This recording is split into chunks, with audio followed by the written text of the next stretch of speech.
hanging out the laundry here to keep these handy because in the past few days, the entire gardening operation here has come to a complete stop. So Monday night, it got very cold well, actually there were some suggestions there could be frost. That did not end up happening, but we were in the mid to high 30s, which is extraordinary. I mean, that is temperatures that we haven't really been to since mid-April. I don't think we've had a true frost since at least mid-April, if not early April. So this was a rather dramatic change.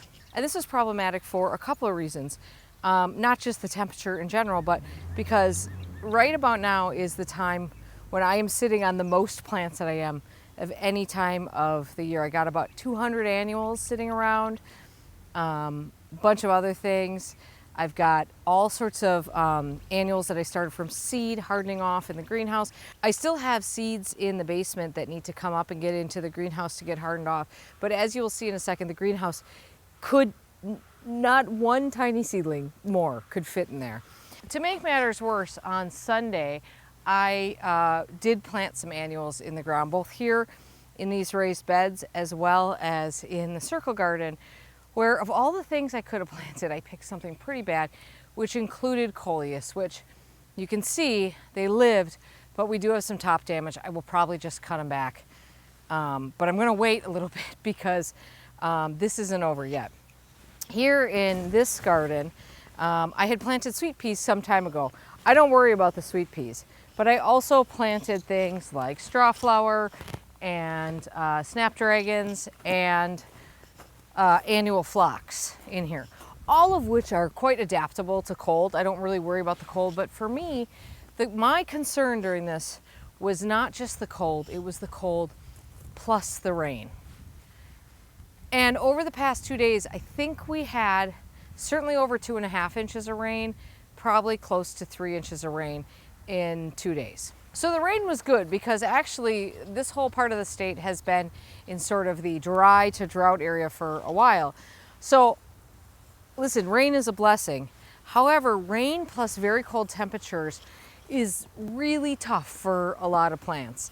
You know, a lot of plants can handle one of those conditions or the other, but the combination of rain plus very cold temperatures can lead to root rot very quickly. So I employed all sorts of things. Here, this was some frost cloth. I keep basically a bag of these big chunks of frost cloth handy.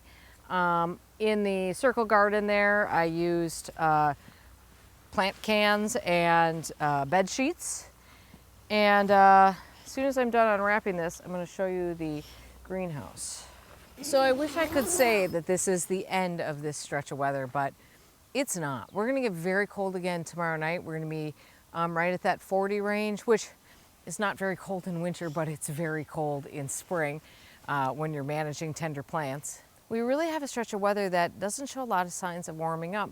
Right now, and I suspect this will change, but right now the first 60 that I see, this is a high, in the forecast is a week from yesterday.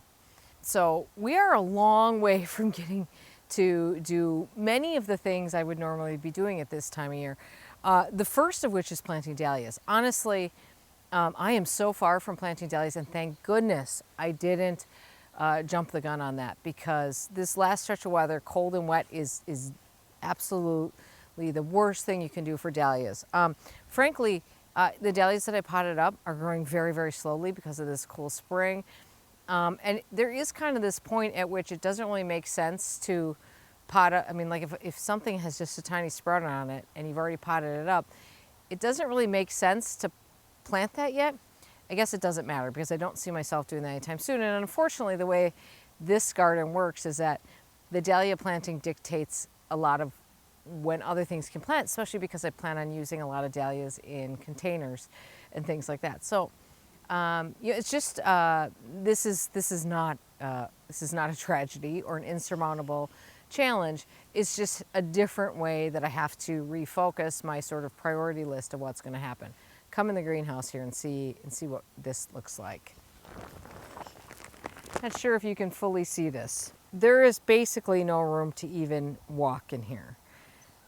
basically all of the very tender things. First of all, everything that was in here already, hardening off seedlings that you see on the top here, some other things that were already in here stayed.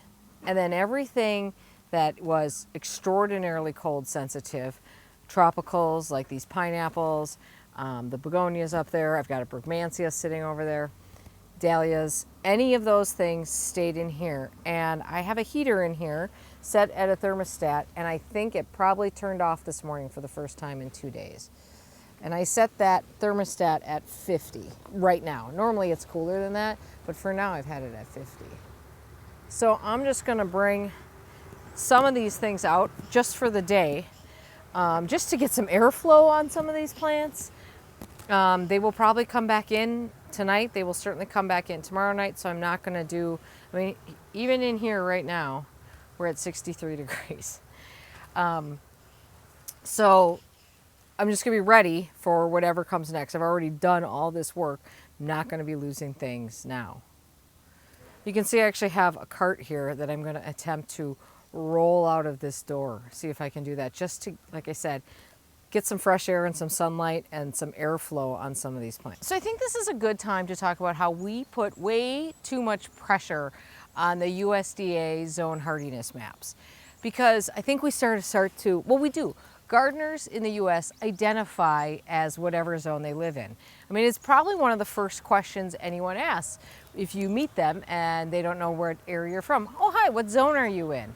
Or where are you from? What zone is that? It helps us get a feel for the climate they're in, sort of. But remember, the zone hardiness maps are objective, not subjective, which, you know, there's a whole discussion to be made about how they just aren't up to the job of what needs to be done, especially in this era of sort of wildly changing climates. But your zone hardiness is based on one metric, and that is the coldest temperature you experienced in a given winter, averaged out over, I think it's 30 years. It's either 30 or 20 years, but they update it every, I think, 10 years, sometimes more rapidly if they see that it needs changing. But that's it. It doesn't tell you anything else. It's just one moment in time, and that's what it is. And really, I think everybody understands that that doesn't really tell us a lot. And so one of the things that doesn't tell you is what spring's going to be like. So I am a zone 6. When the new maps came out 2 years ago, we became, right here along Lake Michigan, we became zone 6A. And it's not that the USDA hardiness maps are wrong. It's because that's the metric. It's not like anyone said, there's no person doing that. What there is numbers going into an averaging system, and the numbers said, this is what you are. And there's probably some lines that need to be drawn there. But beyond that, you know, there's no subjectivity in this. So your zone doesn't explain anything else that is going on, which is how, like my friend Caleb Wise over in Iowa, who is a zone 5B, he just did a garden tour that I think he told me he actually filmed 2 weeks ago, in which he's got roses in full bloom. In fact, almost out of bloom. He's got Nepeta just going crazy. His trees are beautiful. When you look around here, these trees are just starting to leaf out here. The only trees that are leafed out are the ones that I got from Isley that came from Oregon, so they were ahead of the game. And this is not unexpected. We always have very slow springs here, and that's because my microclimate is dictated by the temperature of Lake Michigan, which is about 400 feet or less that direction. Lake Michigan is sitting at, last I checked, at about 45 degrees. So if you are sitting next to a giant body of water that is at 45 degrees, you're going to have a hard time, unless the wind is blowing from the other direction, of reaching temperatures that are way beyond that, which would be generally kind of normal for mid to late May. So there's no doubt about it. The zone maps are highly imperfect things, and probably a better system needs to be come up with, but I don't think anyone knows quite how to do that, because the US is a really big place, and it's really hard, I think, to come up with how you would manage that metric. So the best thing to do is, know your area. And oh no, okay, Brugmansia down. We'll be okay.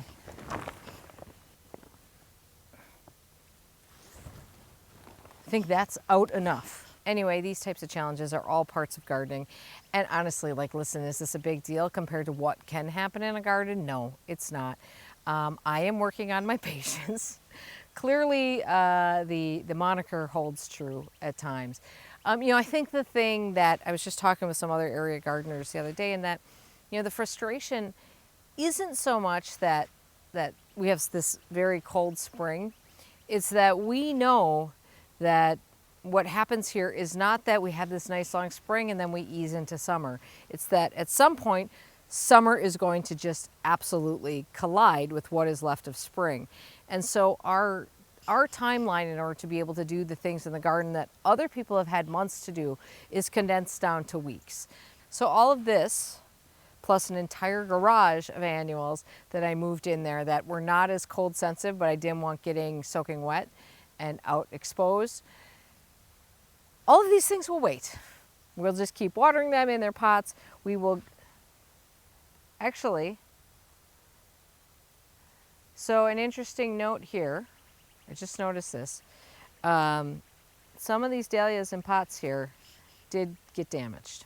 So even here, and I'm pretty sure they were damaged in here, not before they got in here, although that's possible too. So even here in the greenhouse, heated, they got cold. It's okay, it's just leaves. They will be fine. Everything will recover, or it won't, and then there'll be other plants. The good news is that once I can get the soil to dry out a little bit, there's plenty of other planting. Obviously, this does not delay any work on shrubs or perennials or anything you're doing in the ground, with the exception of the fact that the ground is now quite saturated. It's generally not a good idea to be tromping around and digging in beds when your ground is soaked.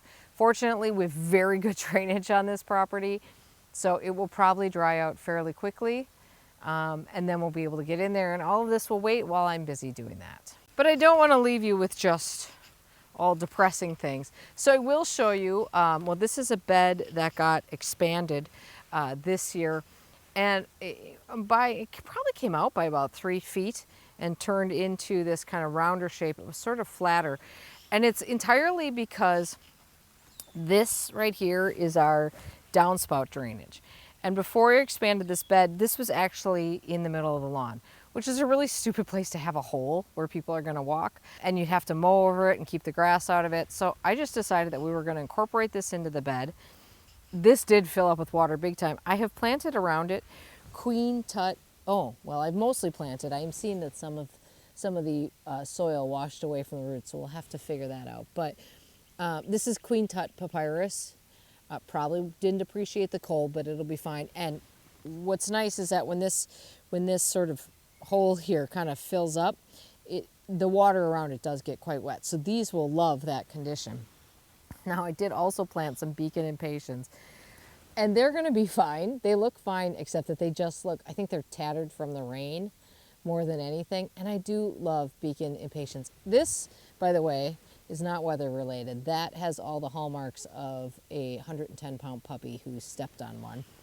And then here I've got this planter, and this I really love. This is Plectranthus Magic Mona, Magic Purple, and it's beautiful. And then I've got some beacon impatiens planted around it. We'll talk more about this, but Plectranthus is pretty tough. I wasn't too worried about that out here, so that was no problem. There's some more plants to go into this bed, expansion of this bed.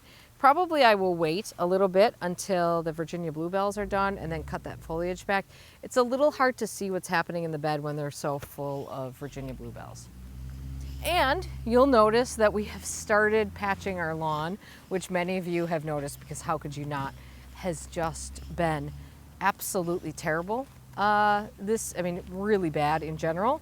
Listen, a lawn has never really been the priority here, but I do appreciate a good looking one if you can have it. A combination of factors did terrible things to it this winter. First of all, we had this really terrible winter with no snow cover, which was very tough on all plants.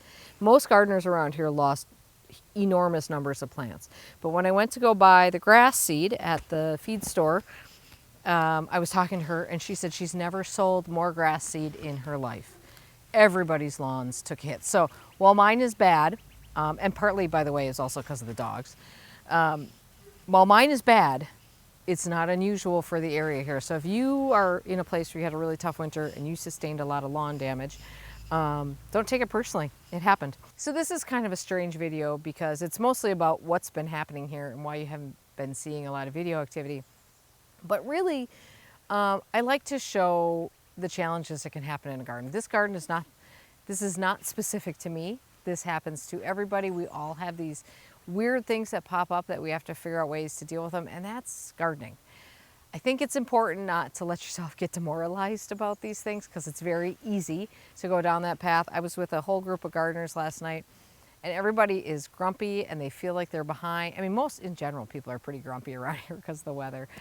We all just need a little sun and a little bit of warmth and we'll be happy. And you know, listen, in 3 weeks, everybody could be crabbing about it being way too hot. So we're never satisfied, are we? Anyway, the garden goes on despite the challenges. I hope you are not facing a lot of challenges in your garden yet, but if you are, persist because brighter days are ahead. All right, have a great day in your garden. Stay tuned, we'll be back soon with some planting. It's just probably not gonna be containers really quick. Even though I'm very anxious to do those, probably not a good idea to be doing those given the weather. See you soon, bye-bye.